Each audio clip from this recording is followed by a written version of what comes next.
സൗദിയിൽ വ്യാവസായിക സ്ഥാപനങ്ങളുടെ എണ്ണത്തിൽ വർധന രേഖപ്പെടുത്തി. ജൂണിൽ 83 വ്യാവസായിക ശാലകളാണ് രാജ്യത്ത് പുതുതായി എത്തിയത്. 950 ദശലക്ഷം റിയാൽ നിക്ഷേപം പ്രതീക്ഷിക്കുന്നതാണ് പുതിയ സംരംഭങ്ങൾ. രാജ്യത്ത് വ്യാവസായിക ശാലകൾ ആരംഭിക്കുന്നതിന് ജൂണിൽ 83 പുതിയ ലൈസൻസുകൾ അനുവദിച്ചതായി വ്യവസായ ധാതുവിഭവ മന്ത്രാലയം വെളിപ്പെടുത്തി. 950 ദശലക്ഷം റിയാലിന്റെ നിക്ഷേപമാണ് ഇതുവഴി പ്രതീക്ഷിക്കുന്നത്. National centre for industrial and mining information പുറത്തിറക്കിയ പ്രതിമാസ റിപ്പോർട്ട് അനുസരിച്ച് ജൂണിൽ 58 പുതിയ ഫാക്ടറികളും രാജ്യത്ത് പ്രവർത്തനം ആരംഭിച്ചു. പുതിയ ലൈസൻസുകൾ രാജ്യത്തിന്റെ വിവിധ പ്രവിശ്യകളിലായി 2000-ലധികം തൊഴിലവസരങ്ങൾ സൃഷ്ടിക്കുമെന്നും മന്ത്രാലയം വ്യക്തമാക്കി.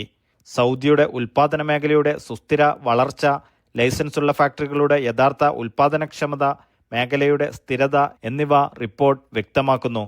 ഇത് ദേശീയ സമ്പദ് വ്യവസ്ഥയെ വൈവിധ്യവൽക്കരിക്കാനുള്ള വിഷൻ 2030 പദ്ധതികളുടെ വിജയവും പൂർത്തീകരണവും ലക്ഷ്യവും കൈവരിക്കുന്നതായും മന്ത്രാലയം വിശദീകരിച്ചു. Naushad Irikkur, media 1, Dammam.